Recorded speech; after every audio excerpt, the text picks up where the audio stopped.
it was actually reaching not just Manila, but remember that Filipinos in the Philippines or Manila will have friends in New York, friends in London. So we were hearing about this festival even from them straight away, saying like, oh, this thing's happening. And because it was a combination of local and international artists, siyempre may network tayo, diba? And then that just becomes viral and everybody posts on Instagram or on Facebook. So I heard about it, and it was one of the reasons that compelled me to come back. So I've been in the UK for 21 years, and I decided to move back to Manila to live and work. And because there is a spirit where communities are really making this country or the cities into what we want it to be. So we're not just going to wait for it to happen. We're deciding to create this place for ourselves. So you can be home proud, and it's one of the reasons I've come back, because I believe in this project. And I said yes to KO last year, but thinking like, I'm there for the next year. So my background, I've got a BA in art history, so I'll just like talk you through. You'll have plenty of facts now as to what Bafi are brilliantly doing. Obviously, all of the artist bios are in your pack. And in the next few days, feel free to approach me. I will be your point person for all the different artists, and I'm here to help you really get to the grips of like the stories in the next few days.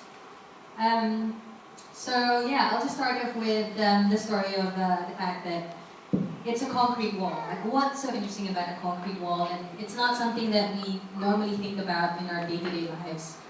But I want to give you a sample. So you're familiar with this express. So obviously on the left is actually the wall that divides Palestine and Israel. So it's like a dividing wall. It's really massive, and obviously to the left, my left, your right, is the Berlin Wall. So the walls and these like concrete pavements have served as like symbols for oppression, of like, and then because citizens just actively decide to protest, they convert what is essentially a canvas for them into expressions of creativity. And in 1989, when the Berlin Wall kind of fell down, the wall wasn't just destroyed, so it's symbolically, not just for the unity of Germany, but each piece was actually carved and given out to people. So in certain places, they've become art pieces, historical pieces. And so it's gone a long way where we think like, oh, padala lang naman yan eh. But it's not. It's like, you know, your perception or how we change what we normally see. And that is why it's exciting what Bafi's doing at BGC, because you know, I know that everyone feels we've traveled to Europe and you fall in love with Paris and you fall in love with New York, and Manila doesn't have these buildings necessarily. Remember, you know, we were bombed to bits after Second World War, so we do not have these buildings anymore. However, that doesn't mean we stay in the past and mourn. We move forward and we create more colorful pictures of how we can feel proud to live in this place. So, really, what I'm trying to say is, especially coming from London, where, you know, well, Baxi's a British graffiti artist, and it really is in the behind the role, you know, of the beholder. So it can be, so I like this picture, because there's like 3 different bits.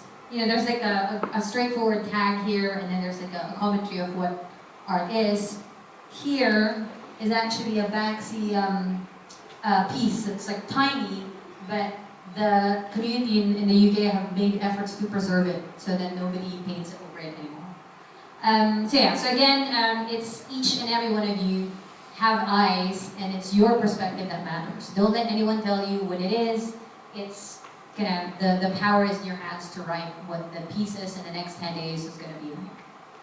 And there's no right or wrong answers, it's just different versions and different stories, and that's the exciting part.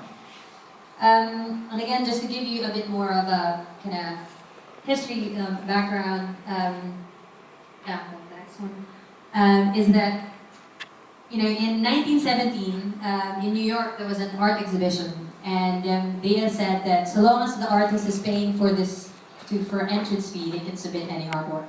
And this piece is by a French artist named Marcel Duchamp, who was playful, and he decided, okay, I'm gonna play with this thing. He paid the fee, and he submitted Urino, Behold It Fountain.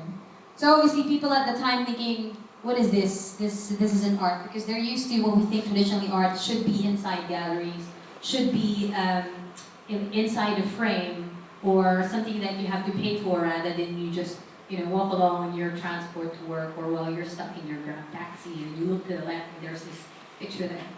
But art's gone a long way, and this is one of the most expensive pieces of art now, which is in New York, like Moa Gallery. So again, the evolution of what is art, what isn't, we're over talking about what it is. It's just more the exciting of where you as correspondents, what you write will be the history of BGC, of BAFI.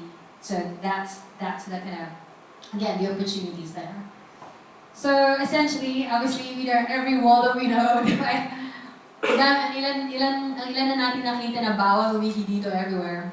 And we can take that a step further. It can be more typographical, or again, we can reclaim those walls. And what I love about what BAFI's doing in Labas is just this, the point of this project is to encourage the youth or other generations to start rethinking about what our city can be.